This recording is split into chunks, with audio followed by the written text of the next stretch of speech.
Hi there, and welcome to Chimp Chat, a podcast aimed at helping you get the very best from your MailChimp account. Brought to you by those clever chimps at Chimp Answers, a MailChimp Pro partner. MailChimp email marketing is just what we do.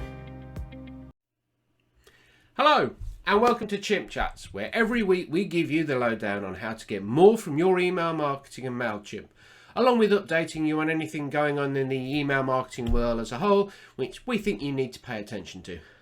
My name's Robin Adams, and I'm the owner of Chimp Answers, a specialist MailChimp marketing agency. And today, well, I'm on my own. That's all a bit sad, I suppose, really, but don't worry, I'll have another guest back next week with me, so we'll be able to get the banter going then. But I wanted to do a focused session today, which is going to be all about one of the questions that gets asked the most by kind of like pretty much everybody. It's the most popular blog post on the Chimp Answers website. And the question everyone's asking is, what's the difference between groups and tags? Okay, so let's give you a bit of background. Now, segmentation is the essence of successful marketing. Marketing is about being relevant to people. You want to send the right email to the right person at the right time, which means you need to be able to segment your audience and you be able to know whether someone is in group A or group B. People who've got interests in one thing compared to interests in another. You need to be able to identify these people. And ultimately, that identification or that segmentation is about data. It's the data that you've got someone. And when we're talking about email marketing and specifically MailChimp, you need to store that data somewhere. You need to be able to know within your database whether someone is that type of person or that type of person. Now, how you segment, what you base that on, that's down to you. But ultimately, you need to be able to understand those two things, have data that allows you to identify specific pots of people, as it were, and as a consequence, be able to send those specific people emails. And that's where groups and tags come in, because groups and tags are the primary ways in MailChimp that allow you to segment your audience. So they're really, really important. And as a consequence, you need to make sure that when you're thinking about segmenting, what are you going to use? Are you going to use groups or tags? So why are there groups and tags? Why can't we just have one thing to segment our audience? Well, I'll give you a little bit of a history lesson. When MailChimp started, it started off with groups, okay? So back in the early 2000s when MailChimp was just a growing lad, as it were, and then probably about 2010-11, it started to take things, move things forward, it used groups to segment the database. Now, as I come to, because I'll talk about the pros and cons of both groups and tags, one of the limitations with groups is that because of the way that they programmed it into the system, it limited the number of groups that you could have. So you could only have up to 60 groups in the system. Now, for those of us who are advanced users, after a while, we're kind of like going, well, we need more than 60 ways of categorizing and structuring our data. So then MailChimp was like, well, you can't. Until they brought in tags. And they brought in tags 3-4 years ago, as it were. And the main reason they brought tags in was to allow for unlimited amount of tags to be applied. So you no longer had that limit of 60 different, kind of like groups. You could use tags to segment the data. Unfortunately, when they brought tags in, they didn't do as good a job as, in my view, they possibly could have done. And they left tags as being great for some things, but they didn't kind of like ultimately replace groups. You still had to use groups for certain things, and that's where this question's come. So MailChimp's left groups there, and groups are technically, and I've spoken to MailChimp about this, they're technically more advanced. Tags are great, but you can't do some of the things in groups in tags, and that's where this whole should I use groups or should I use tags comes into the equation. Okay, so what I'm going to do is I'm going to talk through groups and then tags and talk about the pros and cons of each. And then what I'm going to do is talk about how you might want to actually use them. And also, I've got a little bit of a visual kind of like trigger for me to identify, hopefully and help you understand the difference between groups and tags and how you can use them in your business. Okay, so let's start with groups. All right, now groups obviously been around for pretty much as long as MailChimp. The downsides of groups are the fact that you only can have 60. All right, so if you've got more than 60 ways of segmenting your data, now some of you are starting out, you're going, how can you get to 60 different ways of segmenting data? Well, if you've got lots of entry points and lots of things that you want to track, in addition to what I call the classic segmentations, then yes, if you're not careful, you can run out of 60. I mean, tags, I've worked with MailChimp accounts that have got over 100 tags. You couldn't do that with groups, okay? But having said that, groups are actually really, really powerful. If you've used groups, you understand that you basically have a group category title and then the individual groups within that, okay? Now, one of the first benefits of groups is the fact that these are things that can be user defined. In other words, me as a subscriber to your database, I can actually pick which group I want to be in if you give that permission to me. Sometimes groups can be hidden, but they can also be visible. So if you go to, say, the update preferences link, or you've created a preferences center, you can have groups showing, which obviously allows people to choose whether they, for example, want to receive an email from you on a weekly, monthly, or quarterly basis. That's obviously a big plus point from them. Okay. The second big plus point is that groups allow you to do something called dynamic content.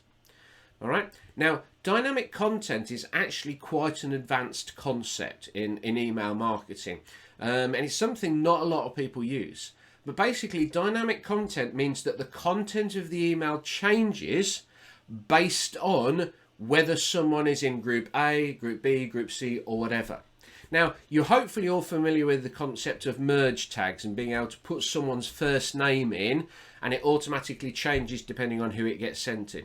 Well, that is technically dynamic content. The content changes. But when we talk about true dynamic content, instead of just having a word changing, you can set up whole paragraphs, whole blocks of text and images that only show to certain people. So, for example, you could send an email out, and if you had a group of, say, prospects and then a group of customers, you'd be able to send an email to those two people, one email. One would have a little block of text saying, as someone who hasn't yet purchased, here's some of the things you really need to know about our product.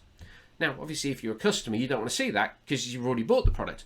So you can then have a block of text which only shows to them, which goes, hey, thanks for being a fantastic customer of ours. We really love you, and so on and so forth. So that's really one of the key benefits of using groups, is they do allow you to do dynamic content. Now, if you're starting out or you're just using with MailChimp, you're probably not going to want to do dynamic content straight away because your database isn't going to be large enough. But when you've certainly got a substantial database, dynamic content is a really powerful way of saving you time, but tailoring the message to individual people. Now, another thing about groups is the fact that because of the way that they're structured, if you want to start segmenting and say not in group A or not in group B or not in group C to kind of decide who you're going to send your emails to, they're slightly easier to use because of the way set up than tags. Okay, you can use someone joining a group or even leaving a group as a trigger for an automated email sequence.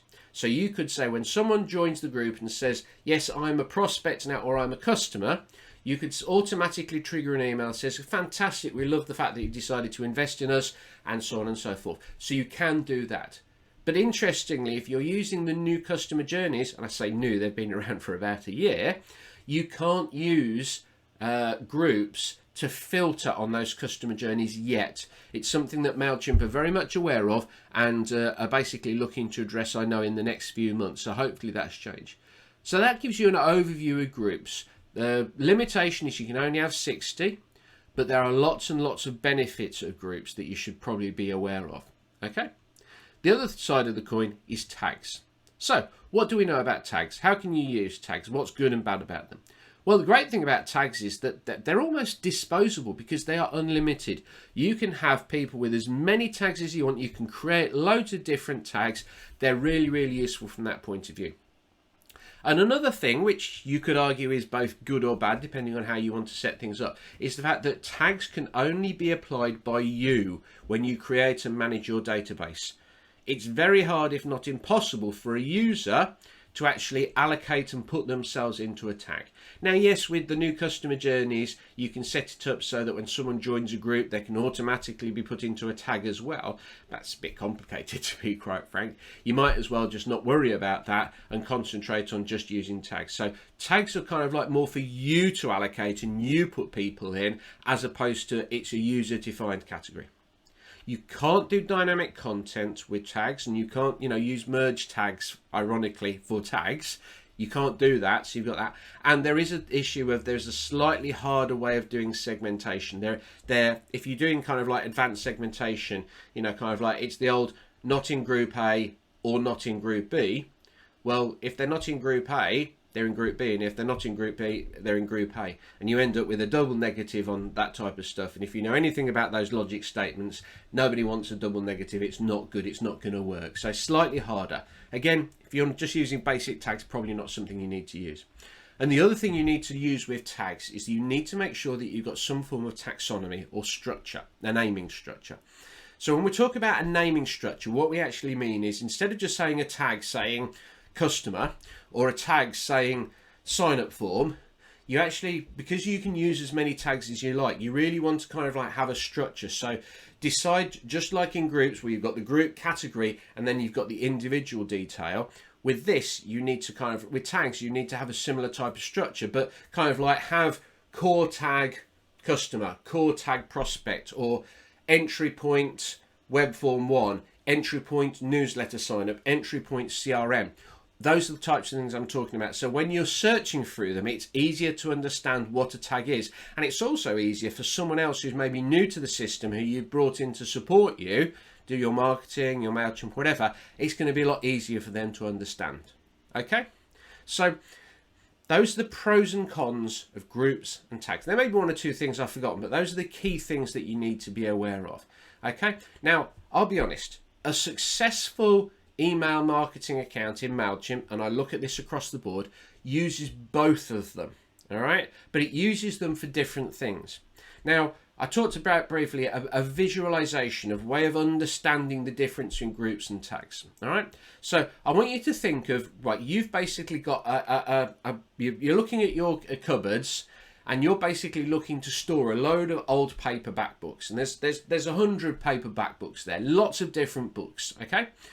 Now, what you've got is you've got a number of boxes on the floor, one which is labelled, say, science fiction, one fantasy, one biography or whatever, okay? So when you get your books, you can go through, you can identify them, and you can put them into one of those boxes, all right? That box is essentially a group. So you're basically saying, putting those into that group. It's a specific box. You can only have so many boxes, as it were, because you're limited by space, all right? But they're kind of like a more permanent structure.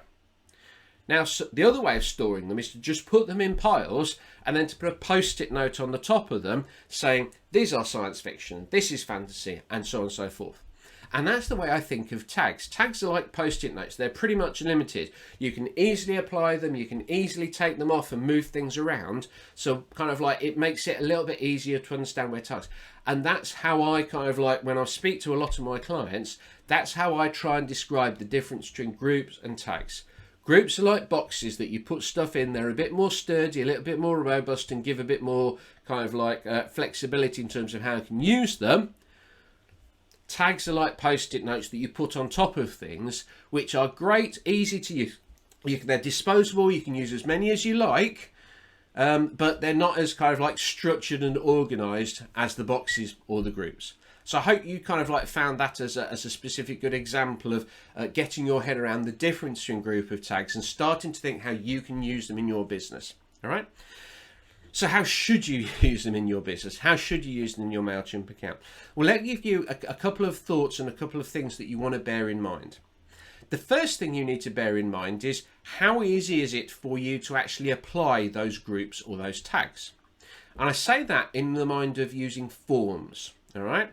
Because ultimately, most of us are doing email marketing using forms to capture people's data. So we've got on our website, we've got a number of different forms. We may have landing pages. We may decide to put a form in our social media. There's lots of different places we can put those forms. And one of the key limitations of deciding whether you're going to segment people based on groups or tags, it's actually the form that you're going to use. So for example, if you're using MailChimp embedded forms, then you can only use groups. You can't use tags. So if you're going to use that, you've got to use groups. If you're using MailChimp landing pages, one of the cool things about MailChimp landing pages is in the back office settings of an individual landing page, you can set it so that when someone completes that form, they're automatically tagged. Now, that's really cool. When MailChimp brought that out, I thought that was really, really good. But you can't automatically put them into a group. So again, you're limited in terms of how you want to use it. And I think the best way to do it is to almost, the way we use them, depending, and we've got a number of different ways that form tools that allow us flexibility and to do what we want to do in terms of whether we want, so we can use either, as it were, is that we tend to use groups for what I'd classify those core classifications, those key segments that you use. So for example, I've just completed a proposal for another marketing company who specializes in the professional services sector. And they're going to have a number of groups which define each of the marketplaces that they're operating in. So they've got a group which is going to be accountants, and a group which is lawyers, a group which is financial advisors, a group which is, property people, and then another group for legal services suppliers, as it were. So those are specific groups because those are the core groups they're actually communicating with. Another way that we would suggest you use groups is if you want to track where someone is in their relationship with you, whether they're a lead, a prospect, a customer, or even a VIP. Those are the types of things that group works very well at, okay? Because again, you can use dynamic content to change and target those people. So that's how we like to use groups.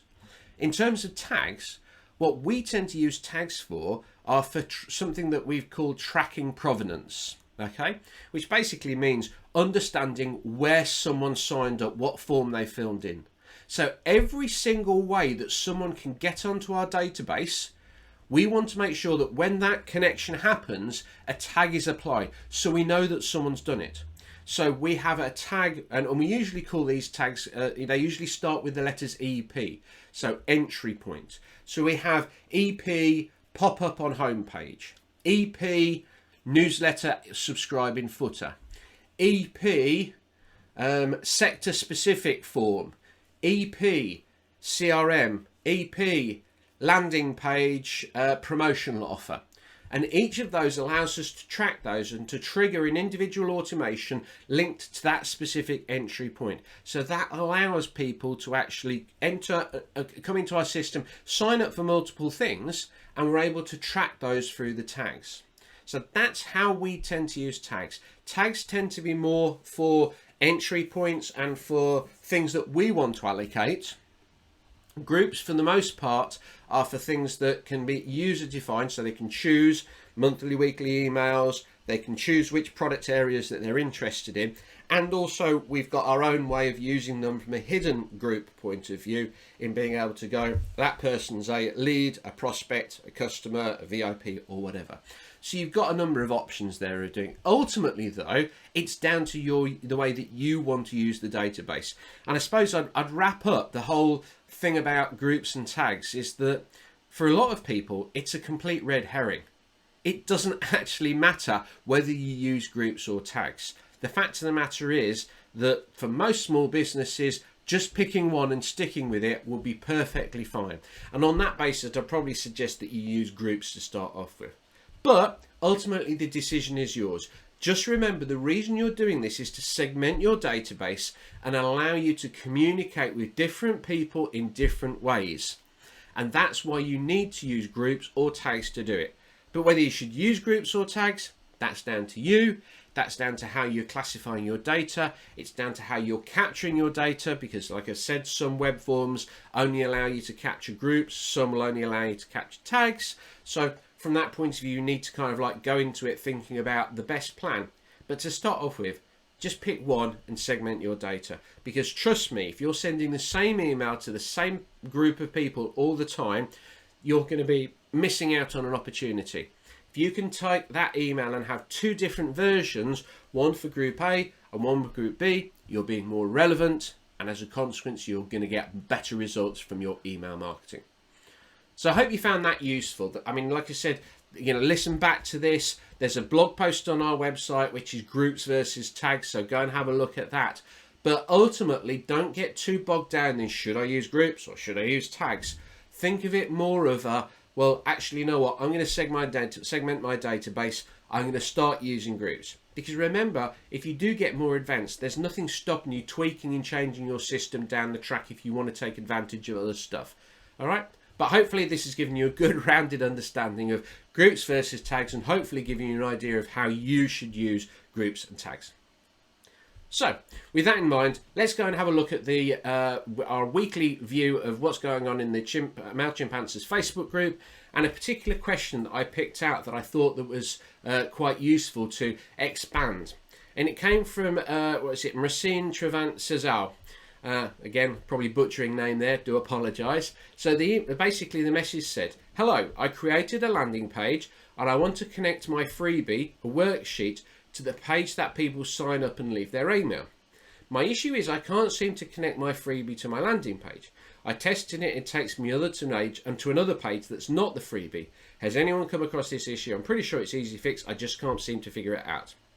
Well, first of all, I'll say that next week we're going to be talking about landing pages and MailChimp landing pages. So if you're interested in how to really use MailChimp landing pages effectively, and they really are quite cool, then I'd suggest you listen in and catch up then. But in this particular instance, what you need to think about is the process that people go through. So you obviously don't want to give someone a freebie until they've actually given you their email address. So you've got a couple of options, all right? So first thing I would do is obviously have your standard sign-up form, have the text that says put your email address in here, and and you'll get this freebie, whatever it is. When they fill that form in and click confirm, you've got two ways of getting that freebie to them. Because obviously you don't want that freebie to appear on this page, all right? Because you don't want them to give it to them before they've signed up. So the first way you can do is you can attach it to a specific email which is automatically signed when they fill that form. So this is obviously going back to groups and tags. So what I would do is I'd create a landing page. I'd create a specific tag, and when anyone filled in that form and clicked subscribe, they would be added to the database and that tag would be added to them. And then I would set up an automation whose trigger was when this tag was added to someone, and in that email automation I'd say, here you go, here's your freebie. Okay, so that's one way of doing it. The other way of doing it is to actually create another landing page, but don't have a form on it. So this essentially is your thank you page. This is one of the great things about landing pages that people don't realise. They're not just for landing pages with forms. You can use them for anything. They're like one-page websites. So you could set it so that when someone clicks that subscribe button, puts their email address in the first page, instead of flashing up a message saying thanks for signing up, you could redirect them to another landing page that you created. And on that landing page, you've got a link for them to actually download the lead magnet. So those are the two ways that you can potentially set it up so that someone can actually get that freebie, that thing you're giving away, after they've given you the email address. And I hope you found that useful in terms of understanding landing pages. We'll be digging deeper into landing pages next time, talking about all the best ways, how to make a landing page look good, how to make it effective, and how to build it in part of your system. Because landing pages are really, really powerful, but a lot of people miss out on the power because they don't understand how to actually use it. So we'll be talking about that next time. Right. We're now going to do, as is usually the case, have a quick look at what's going on in the world of email, and is there an article or thing that I've been reading this week. And the one I'm going to pick is actually, it's a pop-up app that I've been doing a little bit of investigation with. I attended a webinar they ran a couple of months ago and was quite impressed. And I've signed up, and they've got a really, really good blog in their website. So what I would suggest you do is go and check out Sleek Note. Okay, I'm not on any referral fee, so I get nothing for you actually going to it, but just go and search Sleek Note. Sleek Note is a pop-up tool that obviously can be used for websites to capture people's information.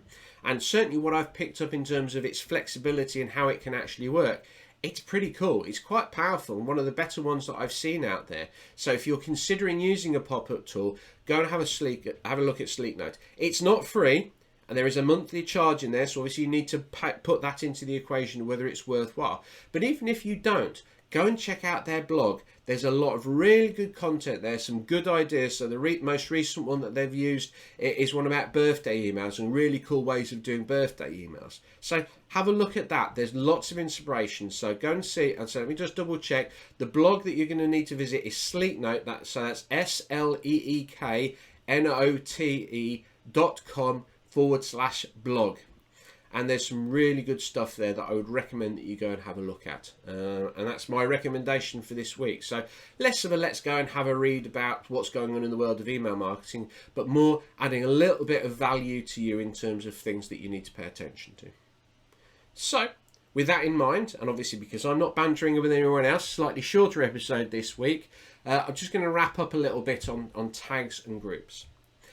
Marketing and email marketing, it's all about being relevant to people. To be relevant to people, you need to know who they are, what they're interested in, and how that reflects on what you want to say to them. You almost need to wear a mask depending on who you speak to and say, right, well, for you, I'm going to be this person. For you, I'm going to say different things and be a different person for you.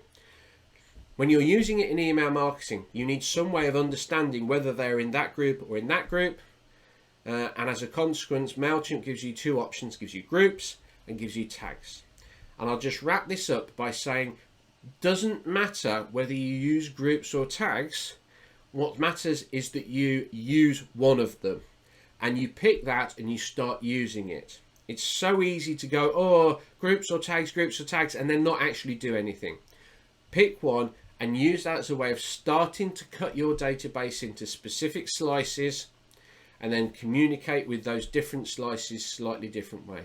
Your email marketing will improve, your open rates will improve because you're being more relevant, your click rates will improve, everything will improve because you're being more specific and individual to the people on your database. And with that, hopefully you got a good idea now of how to use tags and groups and how to make the most of them. So, thanks very much for watching. Just remember, you can always catch up on previous episodes on Facebook, on YouTube, on our blog on chimpanzers.com and any platform that you get your podcast from. And as I mentioned, next week we're going to be talking about MailChimp landing pages. So make sure that you tune in for that. It's going to be good, and there's probably going to be a few things in there that you've never even considered when it comes to using MailChimp landing pages. But for now, thanks for listening or watching wherever you are. We'll catch you next time. And remember, keep chimping. Bye for now. Thanks for listening. And if you found this podcast really helpful, then here's what you can do next to broaden your understanding of MailChimp. You can join our free Facebook group. It's the biggest MailChimp support group in the world. Just search MailChimp Answers on Facebook. You can take our free MailChimp Medical to find out the health of your MailChimp account and what you can do to improve it. Just visit chimpanzers.com and follow the prompts. And of course, you can get in touch with us if you like one-to-one support, advice, tips, or whatever. Just visit chimpanzers.com, which also has got one of the largest resources of MailChimp blogs and advice available out there to get the information that you need. Thanks again, and we'll see you very soon.